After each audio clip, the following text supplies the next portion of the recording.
Hi, welcome everybody. I'm very excited to welcome you to today's webinar. My name is Gabby Berrigan, and I'm a member of the product team at Rhapsody. And I'd also like to introduce you to Alyssa Haney, also a member of the Rhapsody team, and she is the business manager of operations and strategy. And she will also be helping us with answering some questions today. And we're going to talk about a few administrative items before we kick it off. This webinar is being recorded, so please feel free to share it with anyone once you get the link for anybody who could not make it today. Also, please feel free to drop any questions that you have into the chat, and we will address those towards the end of the webinar. And with that, I am very pleased to introduce Ann Wright of OrthoNebraska. She is the Director of IT and Informatics. And in case you have not read the case study on OrthoNebraska, it is available on the Rhapsody website. And Ann is going to be providing some background on the organization, delve into the integration environment, the challenges that they faced, and then she's going to go into the solution chosen and where they stand now. And with that, I'd like to turn it over to Ann. Excellent. Thank you so much, Gabby. All right, and let me get you, let's go to the slides. Here we go.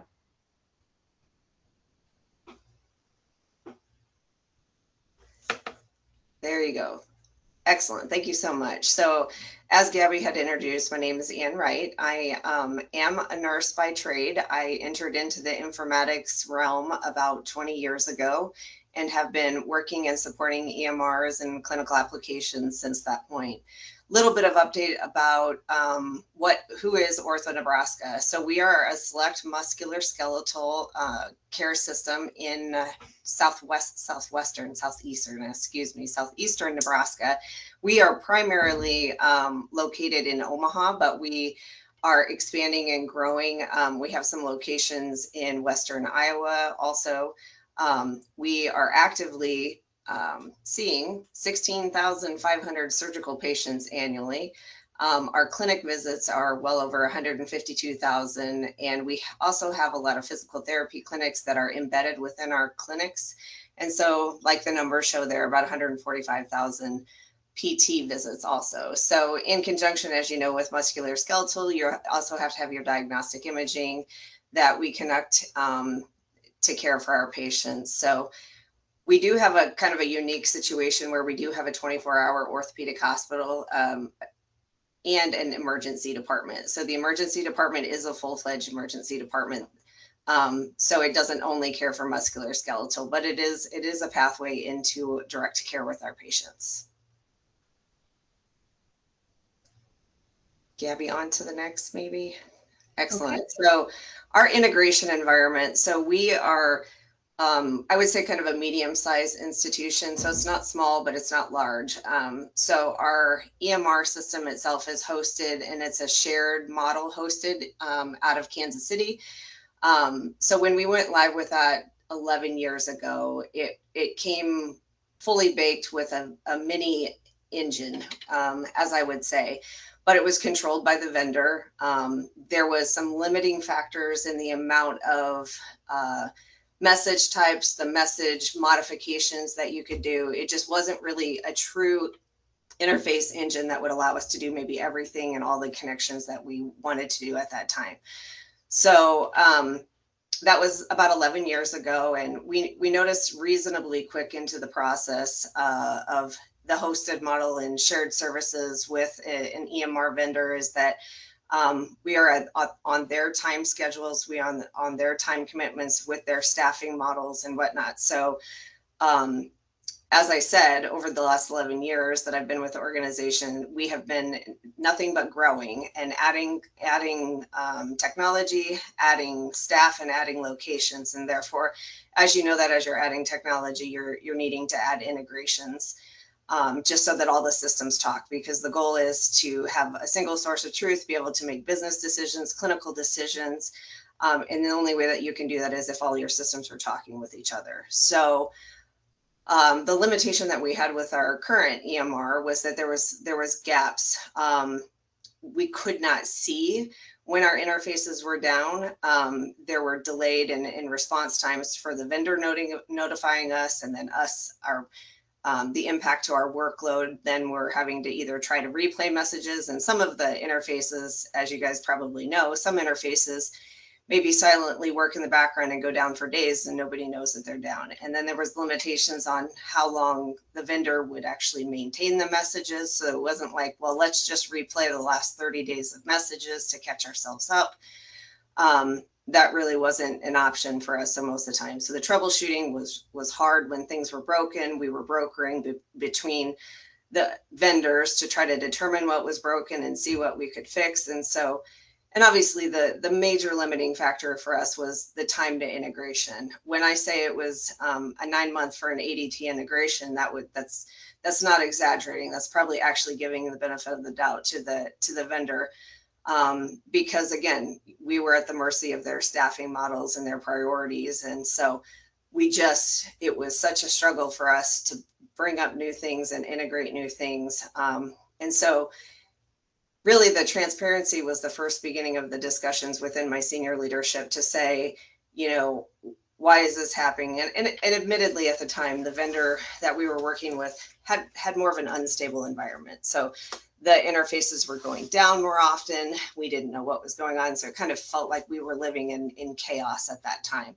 So that was the first step in it. And then the second one was the timeline to integrations just got longer and longer as we increased our requests for integrations, as we were on our pathway with our EMR and integrating new tools and whatnot. So that's kind of what led us into looking into what options were out there for interfaces.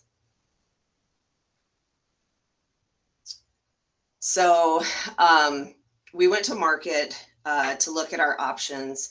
Obviously, we wanted to have better visibility into our interfaces, understanding when things were down, troubleshooting, just getting a quicker speed to value on the product that we were going to purchase. We obviously wanted to be able to deploy faster, quicker, smarter. And then we just were really, I'll be honest, at the time when we went to market, I really wasn't even sure if I could find a way to do it without adding a resource. So I kind of, started working with all the common players in the market. I think when I first started talking, Rhapsody was CorePoint at that point. It's been CorePoint, Lineage, and I get it. It's the product versus the brand and all the things. So, but that kind of dates how long we had been in discussion. But we went to market and looked at multiple different vendors and offerings. And I think the Rhapsody was very good to work with at the time, as far as, hey, I get it. You don't have anybody on staff. We could train some of your people. There was they did some free training for some of the staff that I have. At that time, I basically had 3 informaticists, and you could say one was an applications analyst and 2 were informaticists, and then I had your standard tech stack of IT team members, which would be like your network engineer, your systems engineer, and your help desk. So really nobody else who had any kind of familiarity with HL7 beside myself. So we got into discussing models, capital versus hosted models, capital models, operational, just SaaS models. And I obviously, Rhapsody at the time had a couple different options of what we could do. We could host it on site. They could host it for us. Strategically, our organization was really more interested in having vendors host the tools for us. And so then the conversation for us somehow led into the offering of providing the resources for me to do this as a almost like a staff aug for it. And I think they've done nothing but grow that model even farther than I would have anticipated or really thought that they could have. And like I said, this was back in about 22 when we were talking, or maybe beginning to implement. So over the last 4 years, they've really grown their support model to really make it even easier, and to allow us to build our interfaces, spin them up significantly quicker. I mean, there's still the the downfall that I have to work with my EMR vendor to send messages back in, and I am reliant on them to send messages in, but at least I can tell that story that we can get half of the feeds up and running and maybe not post back yet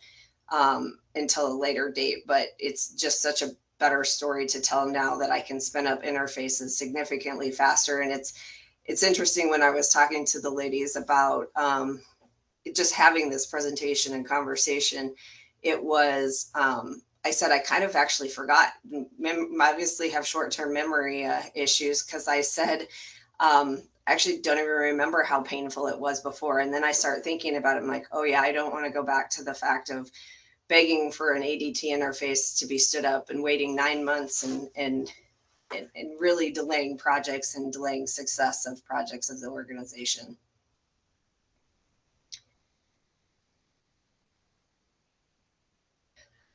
So I kind of talked about most of these already. So, you know, that not having direct visibility. So before Envoy, we were basically working blind. We were being told by our end users, maybe sometimes our vendor was calling us to tell us the interfaces were down, and then we were reaching out to, you know, the other vendor to say, hey, your interfaces might be down, and they're saying, no, ours look up, and you're playing man in the middle there between fingers pointing at each other. And so once we got it, you know, Envoy online and we had the support, we have the tools, the visibility to say, we can proactively be notified that something's down. We can go in and see maybe what's down and where, so we can contact the vendor and say, hey, you know, we see that this is down. Typical behavior, but now that we're in the driver's seat, and that was a huge win for our team, because they felt like they were being helpful instead of helpless. You know, we were helpless before, I guess. And so now, when people come to us and say, we have this project, our first, you know, and we want to do these connections, it's okay, great. We're gonna call up our Envoy partner and we're gonna work with them to implement, and the speed to value is significantly improved from what it was prior to Rhapsody.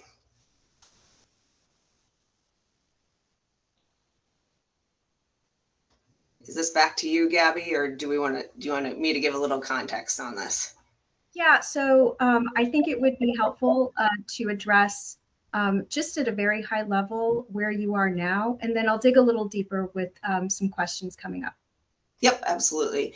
So now we have over 30 connections, interfaces up and stood up in our production environment. We have everything that you would anticipate. We have a test environment that we can do build and test in before.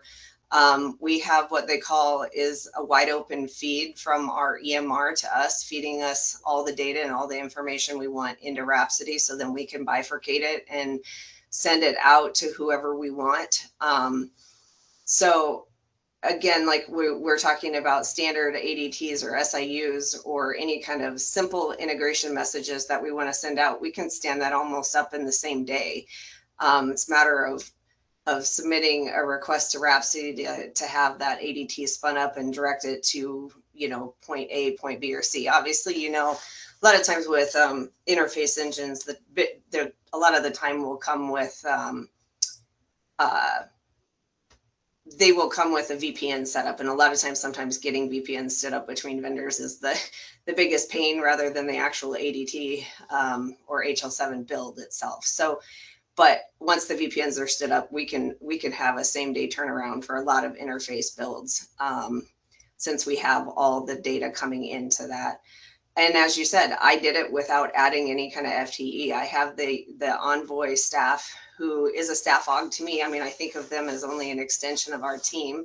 They're now, after a number of years, familiar with our environments, familiar with what we're doing. So they're not a full-time staffer, but they definitely function as a staff member to us and the success of our organization. And we can see our interfaces all the time. I could log in right now and look at them and see how things are looking and capture. Sometimes it's simple as like, I'm looking for something and I want to send it to another vendor, and I can find details in the messages just for context. It's just it's a game changer when all of a sudden you're able to see things and own things that you didn't get to before. Great. And so with that, we're going to dig a little bit deeper with some questions for Ann. And Ann, forgive me, we're going to go back to the before times and ask you some follow-up questions on before Envoy. So before Envoy, how did integration failures surface day to day, and what impact did that have on your team and operations? Well, I think like you said, prior to it, the impact was nothing until it was huge. It's kind of like everything's all quiet on the front until things are on fire, and then it becomes a high alert issue for my staff, and it's usually call this vendor, and so it's a little bit more of organized chaos of trying to troubleshoot and see what's going on. And I mentioned it before, the back and forth between the vendors. Nope, it looks fine on my side. And so you get off the phone, you get them on the other phone. Nope, it looks fine on my side. I'm like, well, I can confirm it's not working, so something's not right. So being that person in the middle and not really having any ability to say, no, I can see it stopped, messages stopped coming in to us at this date, this time, then it's usually like the other vendor has a light bulb moment of, oh, maybe they know what they're talking about, and maybe I'll hop over and look at it now that you've validated it all with me. So now the difference, we get to the result of getting the interfaces back up and running quicker and more efficiently without near as much stress on the teams that are here locally supporting. Great. And when you started the evaluation process, what were some of the must-haves that you had on your list? Really, it seems like it's kind of simple when you first starting talking about it. I think when I first went to market, I didn't know what I didn't know. So I was looking for an interface engine, and I was looking for one that, because I didn't have anybody on staff that knew anything about interfaces except for me, that maybe either would be easier to learn or easier to be taught, right? So kind of interested in what the GUI looked like. How would they build it? Is it really archaic? Is it going to be hard for my staff to learn? And Rhapsody, when we were looking at it, like I said, they offered the education, which was huge for us just to even dip our toes in understanding what HL7s were, because I was talking and working with people that had zero experience with even understanding what segments were and what ADT messages were versus an SIU message. And so that we had a huge learning curve. And CorePoint offered that. And then when we got into the GUI and understanding how the product works and how it's really intuitive and doesn't take a rocket scientist to learn how to do it, that really became influential in our decision of which vendor to go with. Obviously, then the third part about it is that there was an offering that allowed us to do some staff aug. And originally, we kind of really thought of it as, well, we'll just staff aug while we spin up, while we just move out all of our interfaces and get things up and running. I said, but really, it's such a good relationship, and our work has continue to trickle in. It really has never reached a point where we're just in steady state and it doesn't make sense. So we've continued to use the Envoy resource to build our interfaces and troubleshoot with us and work with us too. And what made the transition away from your EHR vendors' native integration capabilities tricky in practice? Well, really overall, the hardest way to move it was, when things are up and running and they were fixed already. I guess I should say it more to the fact of that we had some of the established interfaces, and to be completely transparent, we still have some of those interfaces that are they're up and functioning. They haven't been changed in years, and we haven't determined that we've got so much incoming data, incoming requests for interfaces and whatnot, we haven't had the time to go back and pull the other interfaces, the few legacy ones that are just set it and forget it interfaces that we haven't dealt with. So I guess I'm saying in some ways, sometimes we're still living in a hybrid world. If I had it ideal and all the time in the world, I would take everything off of there that I can. But I also did mention before that the other hard thing is when we want to write back. And that's not so much about what the interface offering was that my EMR vendor has, but I still have to work with them to write things back to the database. But that's becoming less and less now, and we're sending more of our data out to other third-party systems. So, thank you. And one of the most compelling parts of the case study is when you had the real-time, I'm getting ahead of myself, when you had the digital payments rollout. And can you walk us through what made that go live different? Yeah, I think it's everything. We were able to conduct a go live with interfaces in the manner that everyone should conduct an interface project or a project in general, where you get to do tests, you get to do test messages, you get to go through all the different options and scenarios to say, well, what if the message type is this? What if the payer type is this?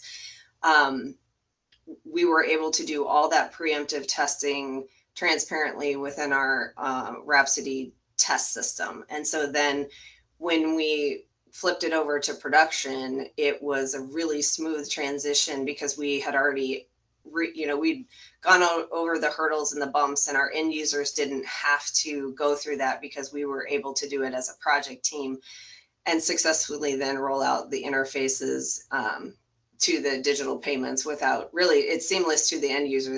They probably wouldn't even know we did it, which is the best kind of project. Yes, indeed.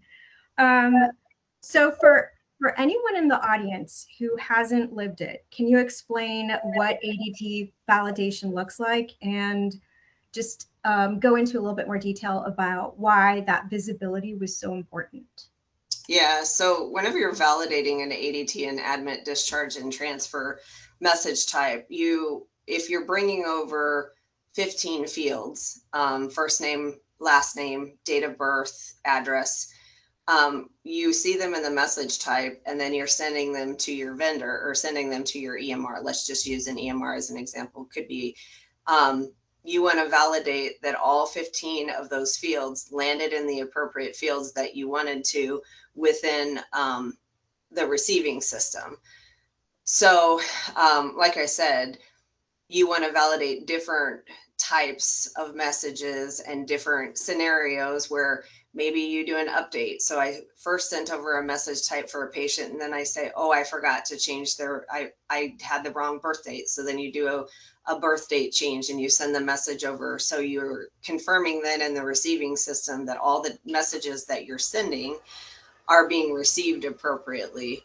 And so that is the confidence in your data that you're sending, that it's going to where you wanted it to, and is just extremely high. And it adds, like I said, a lot of satisfaction to end users and even, the IT staff, knowing that everything's set up and configured appropriately. Excellent. So you've talked about achieving 30% ROI. And can you go into a little bit more detail about that? Because with no dedicated integration engineer, who owns what today? Yeah, in that scenario with no dedicated, so my staff has grown since we initially talked, and we're discussing this now. So I have about 7 people on the applications and informatics team now. But again, the majority of them are clinical staff, radiology tech, and nurses.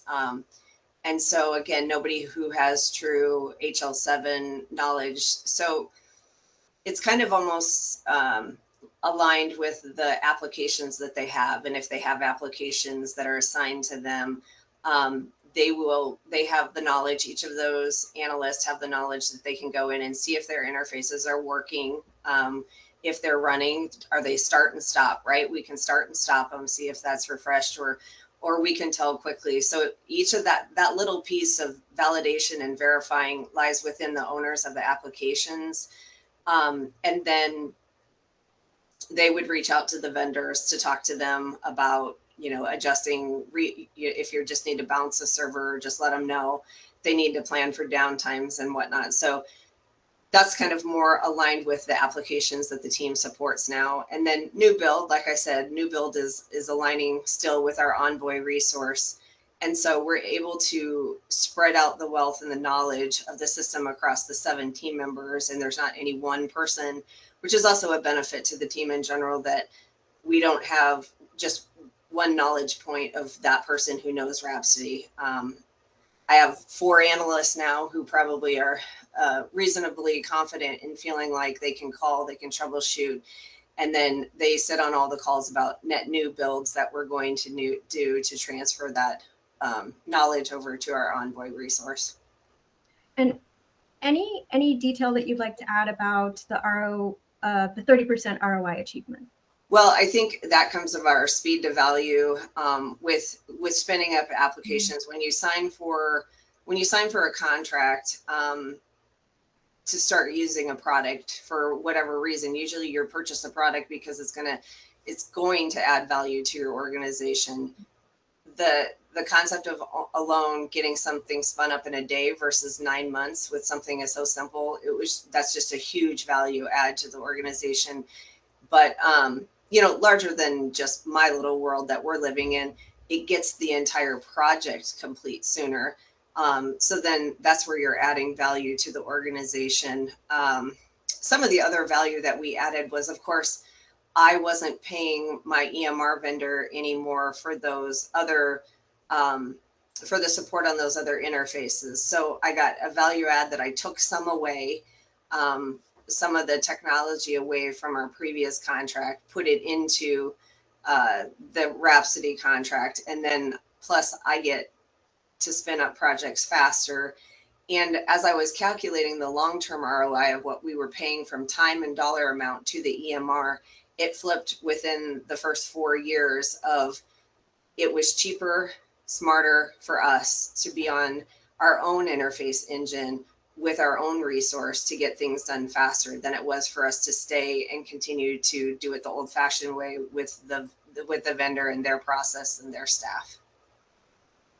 Awesome. Thank you for that.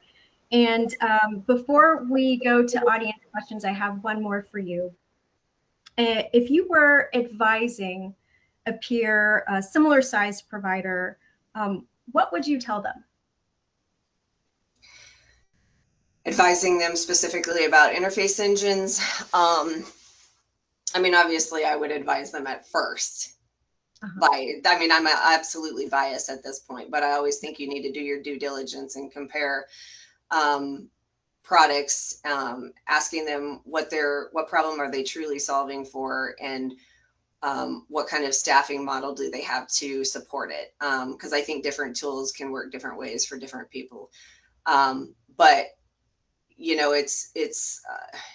it's always, when you go to market to look for things, you have to go very broadly and know what you want and what you need, and make sure you stick to that thought process as you're vetting different vendors. Don't get caught in the bright and shiny or anything. It's just, what am I trying to solve for, and stay focused on that, and if the product can meet that or not.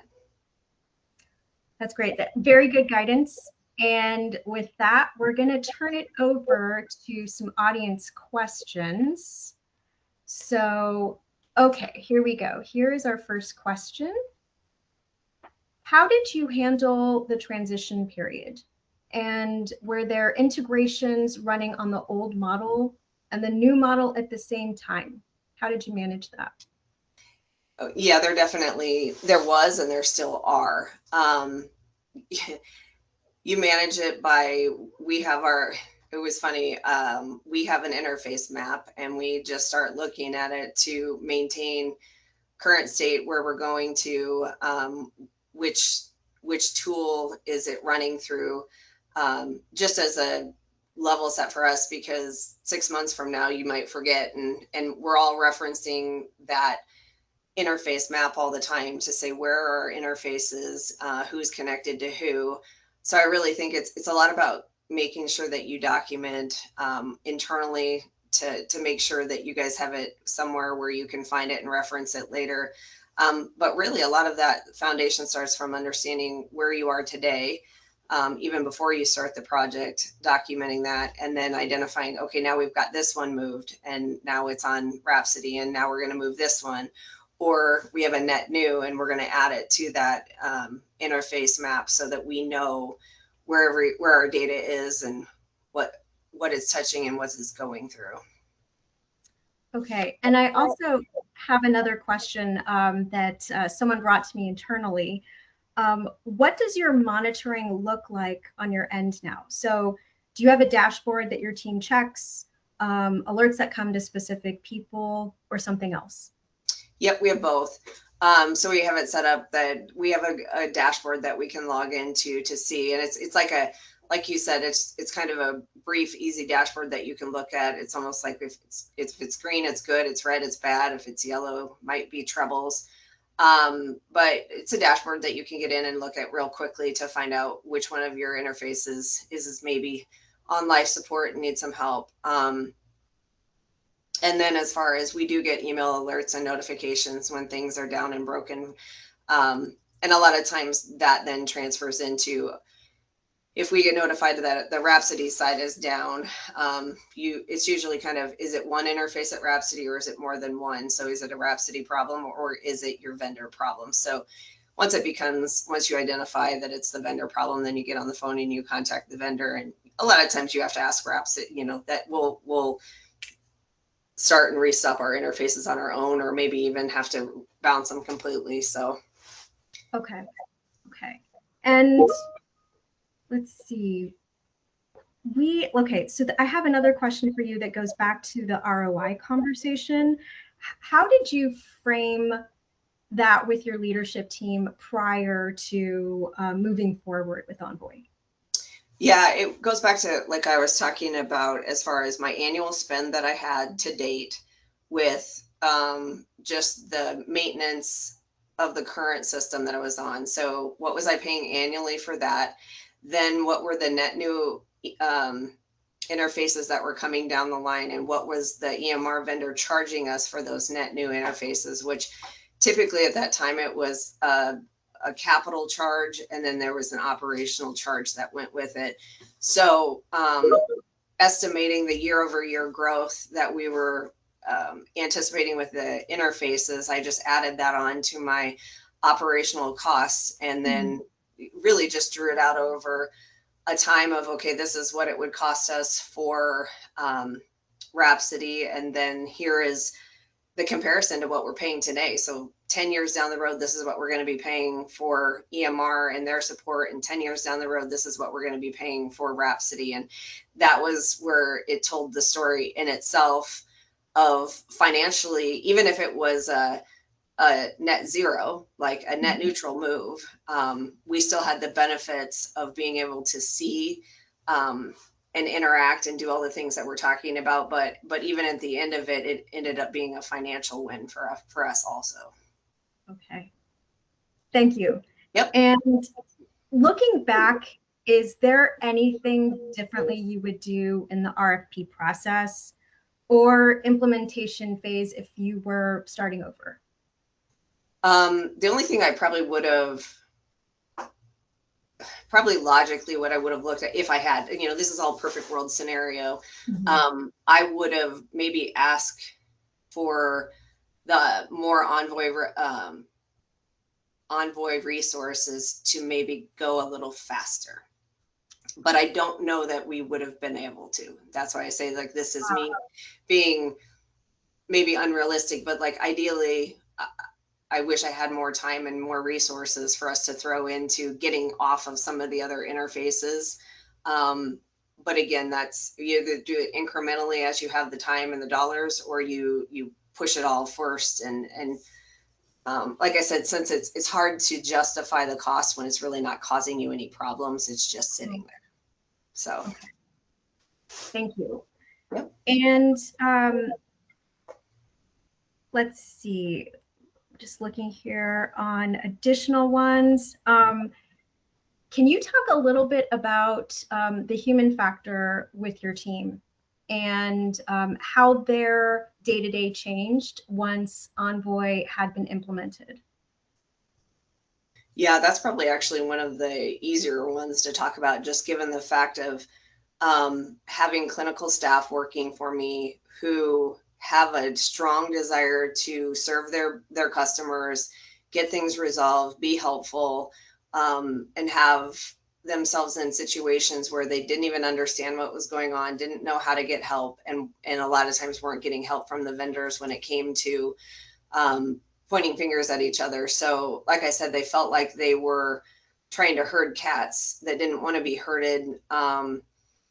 But yet having that intrinsic, desire to resolve the issue and help out our end users, which our end users are our providers and our nurses and our patients, right?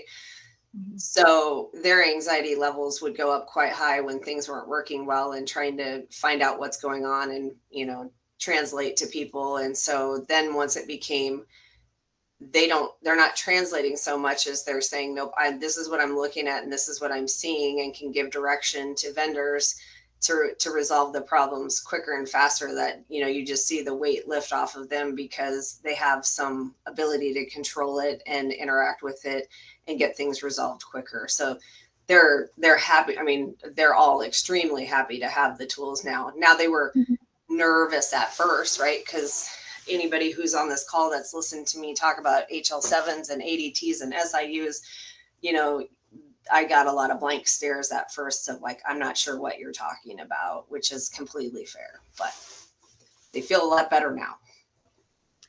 And on that note, we're going to wrap with the audience questions. Thank you so much, Ann. This has been hugely insightful and extremely helpful.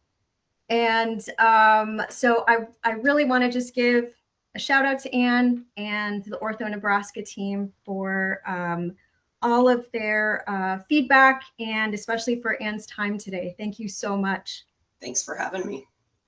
And before we conclude, I just want to give a sneak peek into the next webinar coming up next month. We're going to be talking about AI and healthcare interoperability. That's going to be on July 9th.